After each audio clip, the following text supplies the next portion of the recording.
Hello, hello. Welcome to this first episode of Healthy and Happy.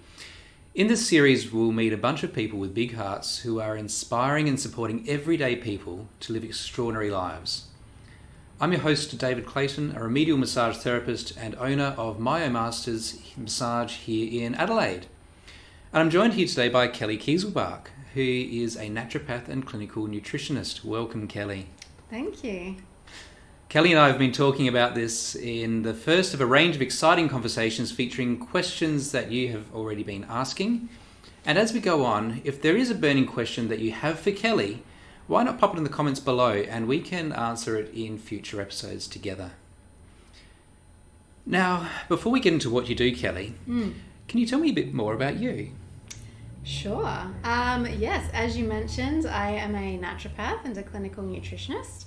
I am also a mum of two very active boys, and I practice here in Adelaide seeing people face to face, but also do a lot of work online via Zoom as well. Yeah. Fantastic. And what are some of your interests and hobbies? Interests and hobbies. Well, I've actually started 2 new things this year, which I'm quite excited about. So I've started reading more, like actual books, fun novel books, not just textbooks. And I've also started swimming. So that's Wonderful. been really good. Yeah. Are you an iceberger? Am I an iceberger? Yeah. I don't even know what that means. Would you go out and swim in winter in open water? Absolutely not. I plan on going to an indoor pool when winter hits. It sounds very sensible. Yeah. Now, if it's okay, I'd love it if you could share a little bit of your story and about how you came to fall in love with plant-based medicine. Yeah, absolutely. So I guess my passion for nutrition and herbal medicine and lifestyle medicine came out of my own health journey. So I had some very serious chronic health issues as a teenager. And these health concerns were not well met by conventional medicine. So it meant that I, along with my family, went looking for other modalities, other things that might help improve my quality of life. And I guess this generated a real curiosity in me, firstly about food and how it impacts the body, both negatively and positively. And that led me into looking, once I recovered from that, looking at how I can help people in similar situations. So it led me through to nutrition, and first I studied naturopathy. I've been a naturopath since 2010. And between practicing, I went back and finished a health science degree in nutritional medicine as well. And I absolutely love it. Fantastic. It's awesome. So, what is it that you actually do? And what is the difference between a naturopath and a clinical nutritionist? Yeah, okay. So I'll answer that one first. Sure. As far as I'm concerned, there's not a lot of difference between a naturopath and a nutritionist. It doesn't, in terms of the way I practice, the philosophy for both is very, very similar. Both take a holistic approach, looking at the individual's well-being. The difference is that as a naturopath, I'm trained in herbal pharmacology, which means that I'm allowed to prescribe herbal medicines, trained to prescribe herbal medicines. Sure. Yeah. Okay. And so what does that mean? What do I do as a naturopath? So it's about supporting people's health and well-being using a holistic approach. We are really looking at addressing the needs of the individual, and it has a very strong focus on trying to identify the cause and drivers of people's health concerns. So obviously symptomatic care is an important part of healthcare as well, but we really want to try and address those causes. So we look at firstly taking a really thorough health assessment, trying to figure out all the bits and pieces, all the pieces of the puzzle, and do a bit of detective work, I suppose, and trying to figure out what's driving what and where the main issues are.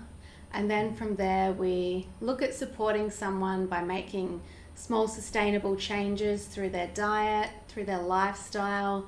We might use nutritional or herbal supplements if it's going to benefit that person in that case. And then ongoing supportive care. So just reviewing is really important. Helping people when they come up against barriers to making those changes. Then making those little tweaks and adjustments to their treatment plan, and acting as a support as well, because life is life. We all have things come up, and what do we do when those things hit and we all of those healthy habits that we've built fall apart. So it's having a bit of a coaching role as well in that space. Small sustainable changes. I think that's one of the secrets, because often here, particularly around January 1, it's time for change. It's time for a big change. Yep. And the change is way too much, way too quickly, and it results in falling off the train. And often they don't have the support around. We don't have the support around us either. We haven't built up that network to help us when things get tough. Absolutely. So what are some of the things that people do come to see you for? And what kind of conditions can naturopathy help with? Yeah, so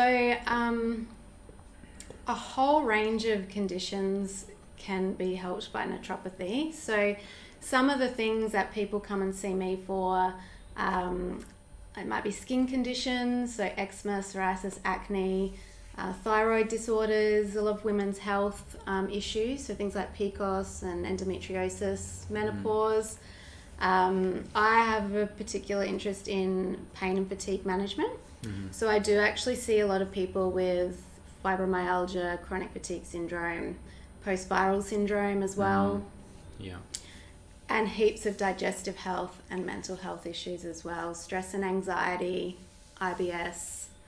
I think because particularly when we're talking about nutrition, it's the basis, the foundation of our physiology. So every tissue, every hormone, every neurotransmitter, it's all made from the molecules that we get from the food that we eat. So in that sense, everyone can benefit from it. But I think some of the areas where naturopathy really shine is in those really complex functional syndromes like chronic fatigue syndrome, fibromyalgia, even a lot of women's health conditions as well, and autoimmune, things like that. It's where it seems to really have an amazing impact. Fantastic. Now, I've heard that when you do go to see a naturopath, one of the first things that you're made to give up is coffee, and then it's cheese. Are you anti-fun? I hope not. That's one of my favourite things. No, I know a lot of people are very hesitant about coming to see a naturopath because they're like, I'm going to have to give up all my favourite foods. It's not quite like that. We try very hard not to restrict people's diets too much, particularly something like coffee. It actually has some great health benefits. So for the majority of people, that's not going to be the case. There might be the occasion where we would suggest that someone limits their coffee intake or maybe eliminates it for a certain period of time. But the aim is always to get them to a point where they're feeling better, they can cope with more, and so those things become less of a problem. But we try very hard not to be anti-fun. So who is it that you love to help? I love to help everyone. Cliche answer. Yep. Ditto. Yes, yeah. But I do really enjoy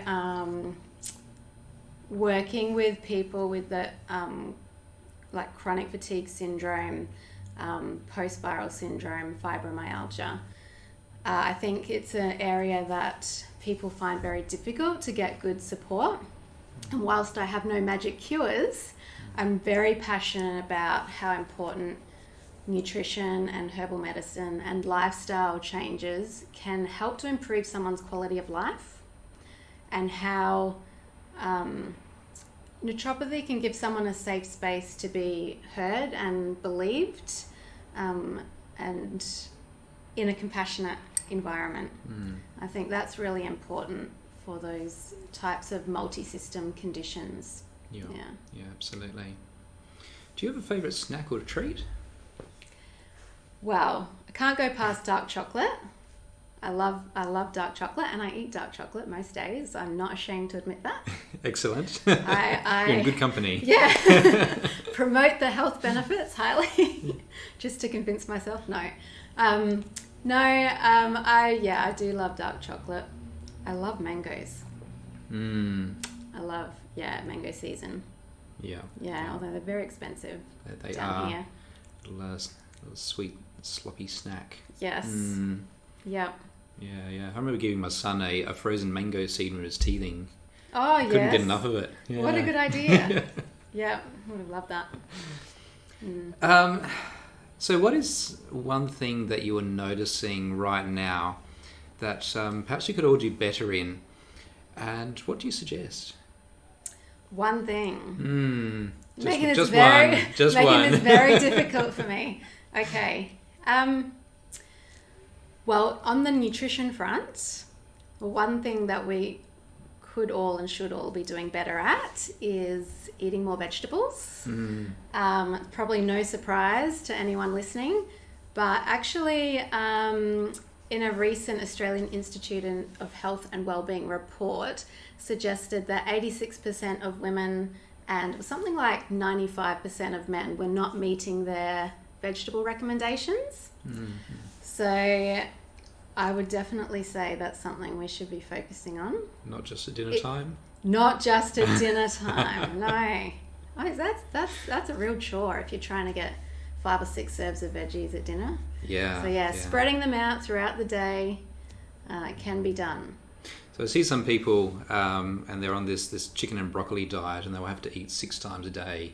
How do you feel about that? Steamed chicken and steamed broccoli. Yeah. 6 times a day.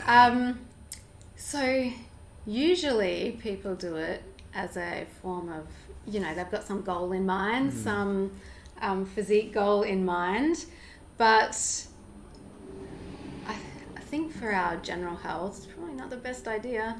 Going to be missing out on a lot of nutrients there and probably end up very constipated. I would say. Amazing. If you're straining the wrong muscles. Yes, exactly. So that's a tricky one. So not my idea of a fun and exciting, all nutritious diet. Sure. Yeah. We're going to deep dive here for a bit, and we're going to talk a bit about pain. Now, something that we both have in common is that we do work with people who are experiencing pain. Yeah. And pain, I often say pain is funny, but pain is not funny at all. And I mean funny, strange. Yeah. Because for some people, pain is quite rational. It might be from, say, an injury, where you kind of earned the pain, so to expect, or maybe you've gone to the gym and a few days later you feel sore, you drop something in your foot, you feel pain. That type of pain is quite rational, and it might be temporary, but often with injuries we often see that pain, particularly if it's been neglected, becomes more chronic. And then for some people that pain might be quite irrational, more systemic and complex to understand. So how can a diet make pain better or worse? And is kombucha really the answer to life, the universe, and everything? Kombucha. Not to everything, but it is tasty and nice, and it has some beneficial properties. Probably not the answer to everything. Certainly not the answer to pain. Pain is a really, really tough one, and it's an area that really requires a holistic approach. So what part does nutrition have to play as part of that holistic approach? There's a few ways that our diet or the way we eat can impact our pain, worsen or lessen it. One is through nutritional deficiencies.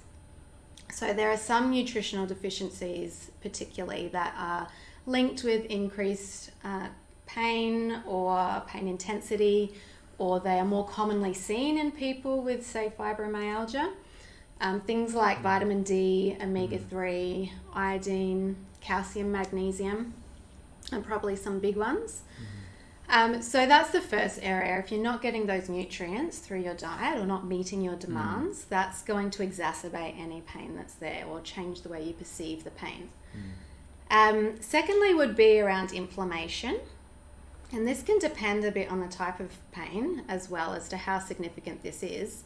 But if we're eating a SAD diet, so a standard Australian diet, it is highly, highly inflammatory. So, lots of processed grains, lots of sugars, lots of more animal products than we need to be eating, and not enough fruits and vegetables, which we just spoke about. Then that is going to increase any inflammation that's in the body, and then in turn exacerbate any pain. And then from there, you've got things like food intolerances or sensitivities, which can contribute to pain. And also our gut health plays a big role as well in what's going on with pain. So in something like fibromyalgia, we know that there are alterations in the microbiome compared to healthy people. And there's a very high incidence of SIBO or small intestinal bacterial overgrowth as well. So our gut health can contribute to any inflammation, it can contribute to nutritional deficiencies, and in and of itself can also contribute to the pain because it's also involved in immune function and neurotransmitter regulation as well. So, I mean, that's like a quick real tip of the iceberg kind of stuff. But yeah, it does get very complex, but it certainly can have an impact the way we're eating. So moving forward in future conversations, we'll talk about some of those things in much greater detail. That'd be good. Yeah. One thing we are going to talk about quickly, and look, this was to say it's a deep dive. It is just a quick intro. We are going to talk a bit about a very specific pain condition. But pain, in simple terms, is just a response. It's a response to external noxious stimuli, usually. And what does that mean? If you step on a piece of Lego, particularly if it's nighttime where it feels like a three-corner jack growing out of the floor, a signal is transmitted first to the spinal cord. And the very first thing that the body does in that stepping on Lego instance is to fire the hip flexors and the hamstrings and the tibialis, and it pulls the foot and the leg up and away.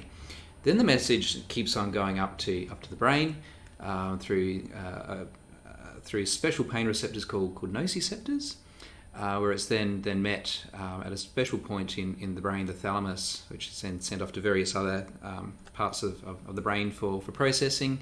And we might exclaim something like the word ouch or something a little bit stronger. Then hopefully we don't go and do that thing again. But if you've got children who love Lego, you probably will still step on Lego. And one of the funny things about pain is that you can just think about stepping on that Lego and you'll feel that sensation in your foot again. So I often get people asking me like, oh, this pain, is it all in my head? Well, from that aspect, pain is felt in your brain. So yeah, kind of is, but not in the way that you're probably suggesting. You're not going crazy. Yeah. One of the growing areas of understanding for medicine is in this condition called fibromyalgia. It's a real silent disability. And fibromyalgia, it's from the Greek fibros for tissue, myos for muscle, and algia meaning pain.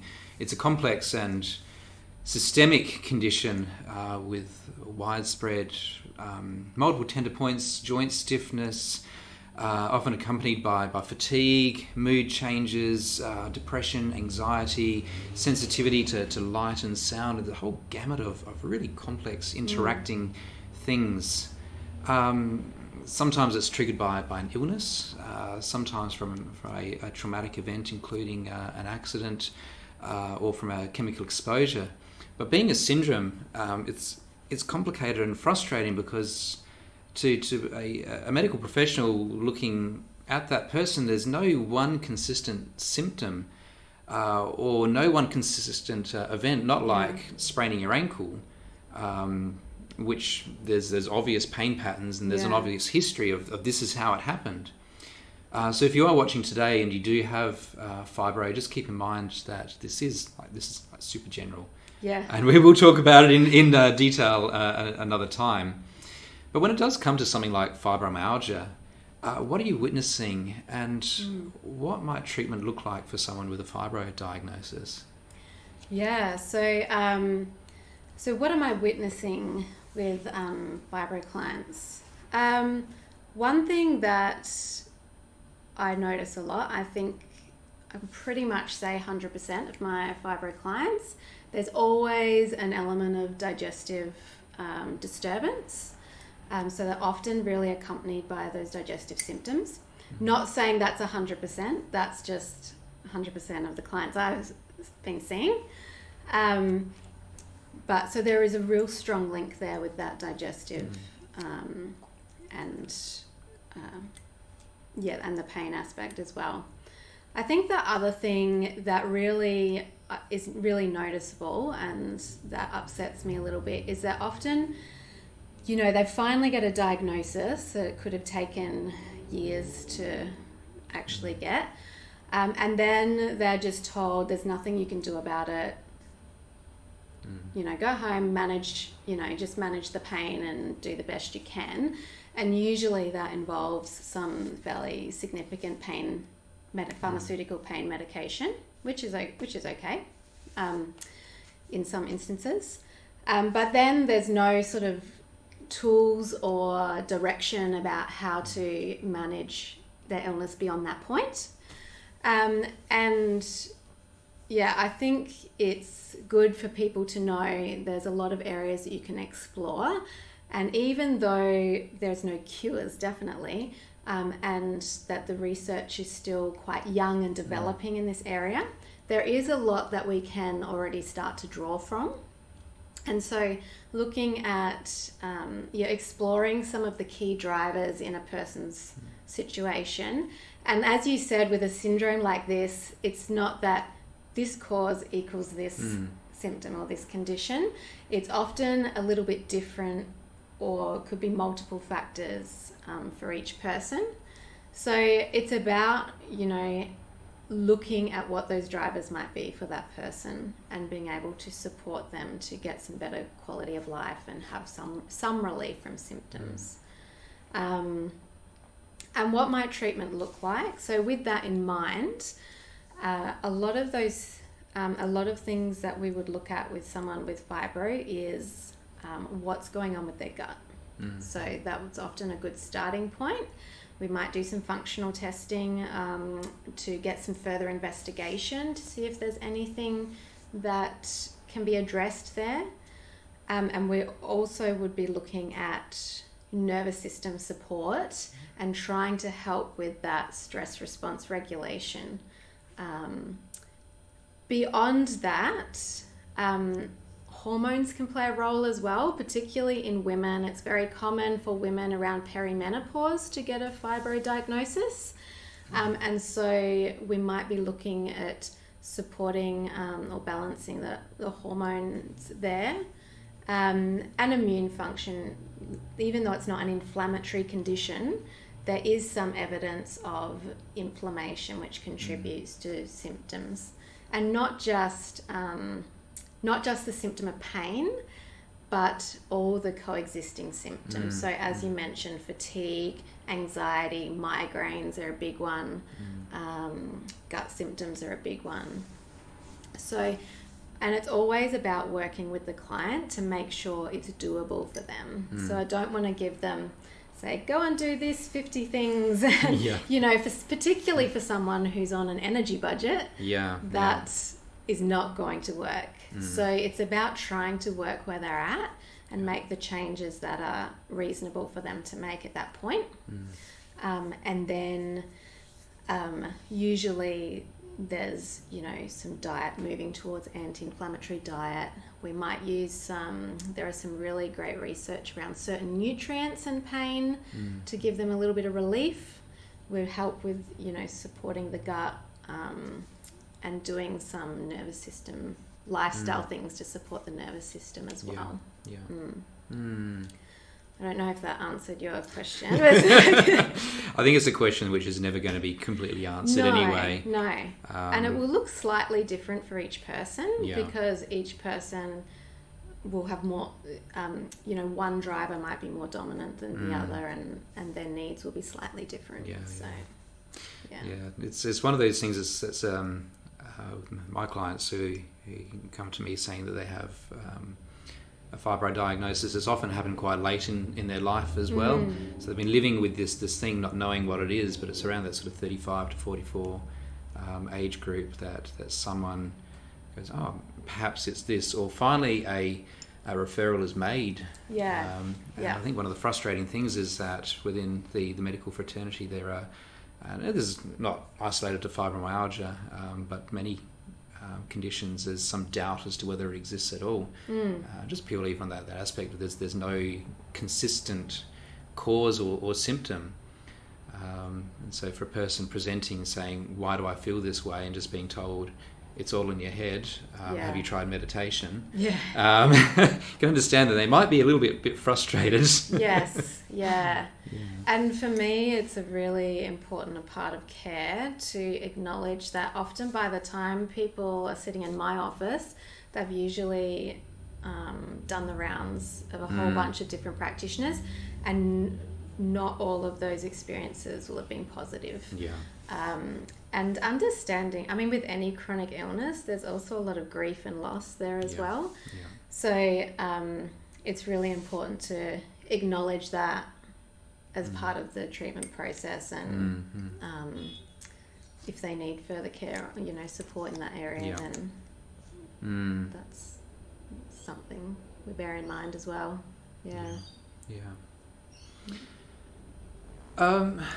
So what are some simple things that someone who's had a fibro diagnosis can do for themselves today?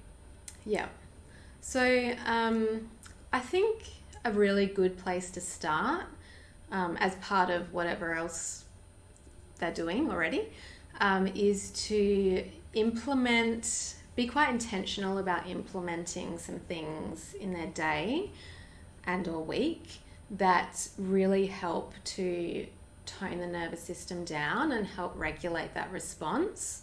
And these can be things as simple as trying to get out into nature for a period of time, or doing some deep breathing, or meditation or mindfulness, something that's not going to consume too much energy, but that will have a significant impact on trying to regulate that response. So those are probably some key things that I would suggest in terms of practical things. And then trying to get some support to, delve deeper into what is going on for you and what else you can do beyond that. It's something of frustration that I hear, that someone has been to their GP, and you just mentioned doing some deep breathing. And it's this advice which is often given in isolation. Have you tried some breathing exercises? Like, I'm in pain every day. Like, how is breathing going to help? Well, it does help, except when you're in absolute distress and you don't want to. And I think there's something that we can all do better at is sitting down and actually taking time to just turn the volume down on our nervous system response. Take us out of that fight and flight, where our sensations of pain are automatically higher anyway, and back into that restful state. And I think, like you say, it might take a little bit of trial and error to find your thing, because for some people in pain, like sitting down doing a meditation is not going, it might actually amplify that. So even though for most people it might be beneficial, so it can take a little bit of trying, and I know people get like this trial and error fatigue, and that unfortunately that's how some of these conditions go. But like spending some time to try and find your thing that will help put you into that relaxation, parasympathetic state. And the more you can do that, the better it will be for for the way that you perceive that response. Yeah. I think it's important that if you're going to try, particularly some of these self-help things, that you do so from someone who's qualified. The last thing you want, and I often see this around trauma, they might go into a guided meditation. Let's focus on the source of the trauma, and suddenly you're reliving this experience and becoming even more traumatized. And focusing on pain is something that needs to be done under a very supported environment. Absolutely. So what's your best tip today towards a happier and healthier lifestyle? My best tip. Once again, you're asking me to narrow down something that is very, very just one. All right. Do I get to give one tip each time? Absolutely. Yeah. All right. Look, I think if I'm going to give one at the moment, particularly, I would say to focus on sleep. Really be intentional about having a good sleep routine and getting that quality of sleep, because that is so important to to your whole body health. So, and if you're just not getting enough sleep or not getting good quality sleep, or you're scrolling on your phone for a couple hours before bed, it's really going to impact the rest of your health, and not only your physical health but your mental health as well. Absolutely. So I think at the moment, that's my best tip today. Tomorrow it will be different. I'm okay with that. Yeah. So if someone wants to get in contact with you, how do they do that? Yeah. So you can contact me through my social media pages. We'll pop a link to that in our notes above or below whatever this video is. Yeah, excellent. Awesome. Yep. So I've got a Facebook and Instagram page. You can also go to my website, which is kellik.com.au. That's Kelli with an I, just to confuse everyone. So kellik.com.au. And both on my website and my social media pages, you can find my email as well. So if you wanted to pop me an email, you can, or you can just message me directly. Wonderful. Through Facebook or Instagram. Sure. Whatever you like. If you can't find those things, you can always send a message through to this page as well, and I'll gladly put you in contact with Kelli. Thanks for joining me today, Kelli. We will be catching up with, I will be catching up with Kelli again soon with another deep dive into how naturopathy and nutrition can inspire us all to live happier and healthier lives. Now, if you do have a question that you'd like to ask Kelli, pop it in the questions or the comments below, or you can always get in contact with Kelli directly, particularly if it's a personal matter. And we will see you again in the next episode for more tips on living a healthier and happier life.